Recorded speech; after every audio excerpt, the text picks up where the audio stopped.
हे mindful people, कैसे हो आप सब। स्वागत है आपका हमारी एक नई वीडियो में, जहां पर आज मैं आपसे बात करने वाला हूं कोरोना वायरस और मास्क के रिगार्डिंग कुछ ऐसे मिसकंसेप्शंस के बारे में जो डेली आप सुनते हो या तो यकीन करते हो, लेकिन असल में वो सच नहीं है, बल्कि सच्चाई कुछ और ही है और आप न जाने क्या क्या अपनी मनगढ़ंत बातें बनाकर बैठे हुए हो और उसे मानकर आप जो सही चीज़ है वो नहीं कर रहे।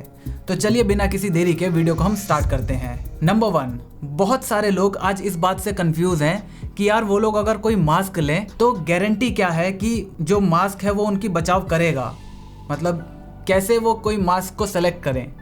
तो देखो, सबसे सिंपल काम है, एक मोमबत्ती जलाओ, उसके बाद मास्क पहन लो जो भी आपने खरीदा है और उस मोमबत्ती से फूंक मारो। अगर वो मोमबत्ती थोड़ी बहुत भी बुझने की हालत में भी पहुंच जाती है ना, मतलब जैसे पूरा बुझते टाइम वो जो लास्ट की बच जाती है ना जब आप फूंक मारते हो, वहां तक भी अगर चला जाता है तो वो मास्क आपके लायक नहीं है।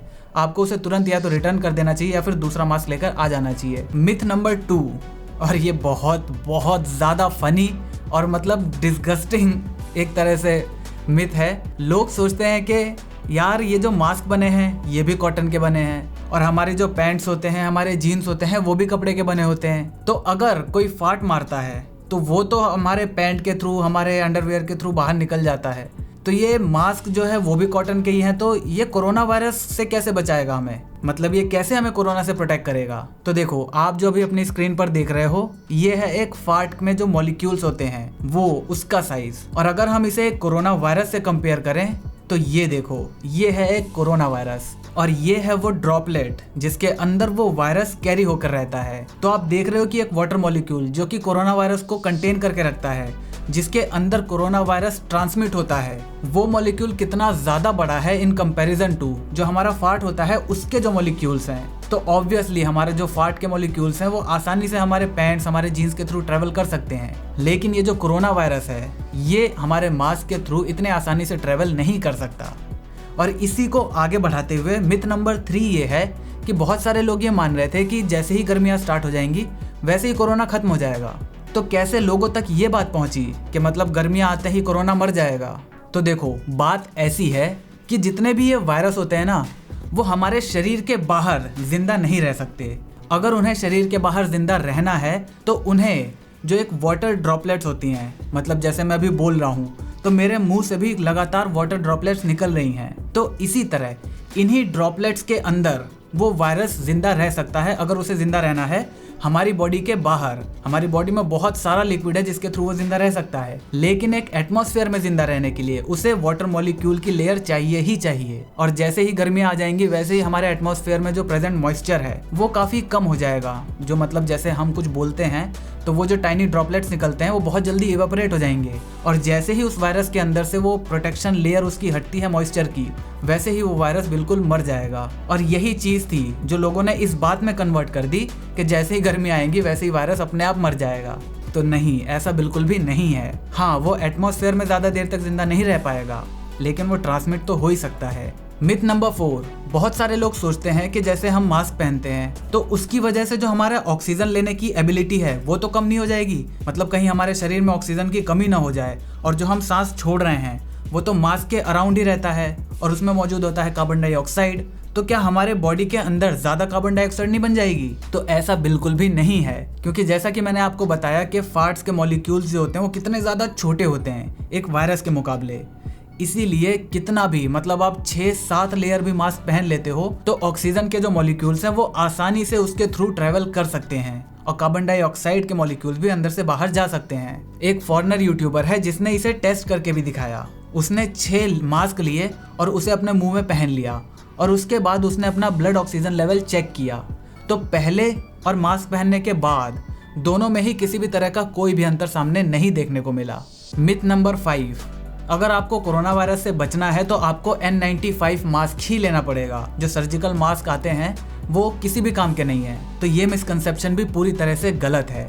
अब ये डिपेंड करता है आप कहाँ रह रहे हो और वहाँ पर कितने नंबर ऑफ केसेस हैं। फॉर एग्जाम्पल, अगर आप ऐसी जगह पर रहते हो जहाँ पर बहुत ज़्यादा नंबर ऑफ केसेस हैं कोरोना वायरस के, तो वहाँ पर आपको एक N95 मास्क लेना चाहिए, क्योंकि ये जो N95 मास्क है ये बहुत ज़्यादा छोटे पार्टिकल्स को भी फिल्टर कर देता है। इसीलिए अगर आपके पास काफ़ी ज़्यादा केसेस आ चुके हैं तो मैं आपको प्रेफर करता हूं कि आपको N95 मास्क ही लेना चाहिए। और कोई ऐसा नहीं क्योंकि मार्केट में आजकल कोई भी उस पर N95 लिख दे रहा है और वो हो जा रहा है। नहीं, मैं आपको कुछ अच्छे जो ओरिजिनल N95 मास्क हैं उसकी लिंक नीचे डिस्क्रिप्शन में दे देता हूँ, आप वहाँ से जाकर उसे परचेज कर सकते हो। और अगर आपके आसपास बहुत कम केसेस हैं, मतलब केसेस इतने ज़्यादा नहीं हैं, तो आप एक सर्जिकल मास्क से भी अपना काम चला सकते हो। अब यहाँ पर एक और केस निकल कर आता है। अगर आप एक ऐसे इंसान हो जो कि डेली घर से बाहर जाते हो, मतलब आप जॉब करने जाते हो, तो उस टाइम पर आपको N95 मास्क ही रखना चाहिए, क्योंकि आप बहुत देर तक, लंबे टाइम तक बाहर रह रहे हो।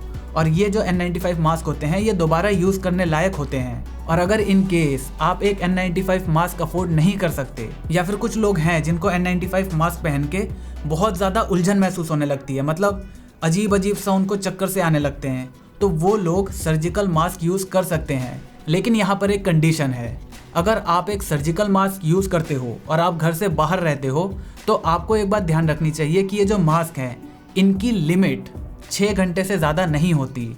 अगर आप 6 घंटे से ज़्यादा भी इसे यूज़ कर रहे हो तो ये इतने इफ़ेक्टिव नहीं रह जाते जितना कि ये पहले थे। इसीलिए आपको हर 6 घंटे में इसे चेंज करना पड़ेगा। और अगर आप एक ऐसे बंदे हो जो घर से बाहर सिर्फ सामान लेने जाते हो घर का, जैसे फॉर एग्जांपल मार्केट चले गए या बस ऐसे ही चले गए हफ्ते में 2-3 बार बस, तो आप एक सर्जिकल मास्क ले सकते हो। और वो 6 घंटे तक, आपको दिन के हिसाब से नहीं, जैसे बहुत लोग क्या करते हैं, अभी मास्क लिया, पहने, मार्केट गए, वापस आए, उसे फेंक दिया। तो ये इतना एफिशिएंट तरीका नहीं है। अगर आपके पास बहुत पैसा है तो भी ये चीज़ ठीक नहीं है, क्योंकि ये चीज़ एक वेस्ट हो रही है फालतू का, है ना। तो आप उसे 4 घंटे के हिसाब से यूज़ कर सकते हो, ना कि दिन के हिसाब से। आप उसे लगाओ, आप काउंट करो कि कितनी देर तक आपने उसे लगाया है, 4 घंटे बाद उसे निकाल के फेंक दो, कोई प्रॉब्लम नहीं। मिथ नंबर 6, बहुत से लोगों का ये सवाल है कि ये जो हमारे मास्क हैं ये 100% वायरस को तो नहीं रोक सकते। हाँ, सही बात है, ये 100% वायरस को नहीं रोक सकते, तो फिर हम इसका इस्तेमाल क्यों कर रहे हैं। तो देखो यार, ये जो अभी दवाई आने वाली है ना कोरोना वायरस की, जिसके ऊपर पूरी दुनिया काम कर रही है, ये भी 100% एफिशिएंट नहीं है। एफिशिएंट का मेरा मतलब ये है कि जितने भी इस दुनिया पर लोग हैं, ज़रूरी नहीं कि ये दवाई हर एक इंसान पर काम कर जाए, तो 100% तो वो भी नहीं है।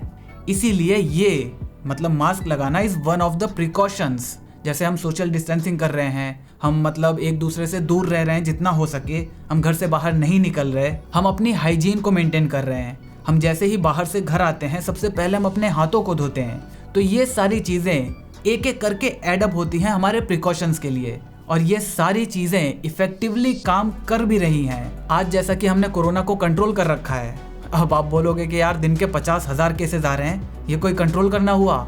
तो हाँ, ये कंट्रोल्ड है। आज इसकी तादाद बहुत ज़्यादा हो सकती थी, लेकिन ये जो मास्क पहनना है, ये जो हमारा हाइजीन है, और जो हमने अपनी लाइफस्टाइल में चेंजेस किए हैं, इन चेंजेस की वजह से बहुत सारे केसेस टल चुके हैं। जैसा कि आपको स्पेनिश फ्लू के बारे में पता होगा कि उसने दुनिया का क्या हाल किया था, कम से कम अभी हमारा हाल वैसा नहीं है। और उसका बहुत बड़ा रीज़न ये मास्क, हमारे हाइजीन और ये जितनी भी हम प्रिकॉशंस ले रहे हैं ना, वही है। अगर आपको नहीं पता कि स्पेनिश फ्लू में क्या हुआ था, तो आप हमारी ये वाली वीडियो देख सकते हो। इसमें मैंने कोरोना को अलग अलग बीमारियों से कंपेयर किया है। और मैं सिर्फ ये कहने के लिए नहीं कह रहा कि ये जो सेफ्टी मेजर्स हैं इसकी वजह से ये जो नंबर है वो कंट्रोल में हुए हैं, बल्कि बहुत सारी स्टडी इस पर की जा चुकी है जो कि ये साबित करती है कि मास्क वाकई में काम कर रहे हैं। जो हमारा हाइजीन है, जो हमारी लाइफस्टाइल चेंज है, वो वाकई में असर दिखा रही है। मिथ नंबर 7, मैं आजकल लोगों से सुन रहा हूँ कि बहुत सारे लोग कह रहे हैं कि यार ये जो वायरस है ना, कोरोना वायरस, ये हम सबको एक ना एक बार तो ज़रूर होगा, तो फिर डरने की बात ही क्या है, होना होगा तो होगा ही। वो मस्त मतलब बिना काम के भी बाहर घूमने चले जाते हैं। मतलब अगर आपको कुछ काम है तो आप अभी जा सकते हो, कोई प्रॉब्लम नहीं है, आप सेफ्टी मेजर्स लो, बाहर चले जाओ। लेकिन बिना बात के लोग क्रिकेट खेलने बाहर चले जा रहे हैं यार। आप अपनी सोसाइटी में हो तो भी सही है, तो भी कोई प्रॉब्लम नहीं है, लेकिन बहुत दूर तक चले जाना, ये तो कोई बात नहीं हुई। अब यहाँ पर जो लोग ऐसा कर रहे हैं उन्हें एक चीज़ ये बढ़ावा दे रही है कि या तो उनके किसी रिश्तेदार को कोरोना हो चुका है, या फिर उनके किसी दोस्त को, या फिर किसी को भी हो चुका है कोरोना, और वो होकर ठीक हो चुके हैं, कोई प्रॉब्लम ही नहीं हुई किसी को। और यही वो बात है जो कि ज़्यादातर लोगों को बढ़ावा दे रही है कि यार मस्त घूमो, कोरोना हो जाएगा तो भी कोई इतना खास फर्क नहीं पड़ेगा। तो यार देखो, अभी ये जो कोरोना वायरस है ये बहुत ज़्यादा नई बीमारी है। कितना टाइम हुआ अभी, 7-8 महीने, साइंटिस्ट एक वायरस को स्टडी करने में 20-20 साल लगा देते हैं, तब जाकर वो उसे पूरी तरीके से डिकोड कर पाते हैं। तो अभी तो इसे केवल 8 ही महीने हुए हैं। सोचो, आज तो चलो ठीक है, आज तो ये हो गया, आप ठीक हो गए, लेकिन किसी को भी इसके लॉन्ग टर्म इफेक्ट के बारे में पता है? मैं आपको बिल्कुल भी डराना नहीं चाहता, जिसको भी हो चुका है प्लीज़, मैं उम्मीद करता हूँ कि कुछ भी ऐसा ना हो, लेकिन फॉर एग्जाम्पल मतलब किसी भी चांस से मान लो कि ये आगे जाकर आपको प्रॉब्लम दे। किसी को भी इसके फ्यूचर का पता है? एक बार हो गया, उसके बाद ये अभी तो असर ना दिखाए, अभी तो ठीक हो जाए, आगे जाकर ये कुछ कर दे, आपके सेल्स के साथ छेड़खानी कर दे, आपके कैंसर सेल्स को डेवलप करने में मदद कर दे, तो हम अभी इसके लॉन्ग टर्म इफेक्ट के बारे में नहीं जानते। इसीलिए आपको इसे इतना हल्के में नहीं लेना चाहिए जितना कि आज हम इंडियंस ले रहे हैं। और मैं ये उम्मीद करता हूँ कि आप में से जितने भी लोग ये वीडियो देख रहे हो वो प्रॉपर प्रिकॉशंस तो ले रहे होंगे। तो बस यार, आज की वीडियो में इतना ही। मुझे उम्मीद है आपको इस वीडियो से थोड़ी बहुत सही जानकारी मिली होगी और कोरोना के लिए आपका नजरिया थोड़ा सा चेंज हुआ होगा और शायद आप थोड़ा सा सीरियस होना शुरू हो जाओगे। इस वीडियो को जितना हो सके उतना ज्यादा शेयर करो ताकि लोगों को मिसकंसेप्शंस के बारे में पता चले। बहुत सारे लोग आज कोरोना को बहुत अलग तरीके से देख रहे हैं, तो यार ऐसा नहीं है, उसको सही तरीके से देखना जरूरी है, क्योंकि अभी ये इंडिया में काफी तेजी से फैलना शुरू हो चुका है। तो इसीलिए जितना हो सके इस वीडियो को शेयर जरूर करना। अगर वीडियो पसंद आई तो वीडियो को लाइक कर देना, चैनल को सब्सक्राइब कर देना अगर नए हो तो। इस बेल को दबाना बिल्कुल भी मत भूलना, क्योंकि हम ऐसे ही ज्ञान बांटते रहते हैं। जय हिंद, वंदे मातरम।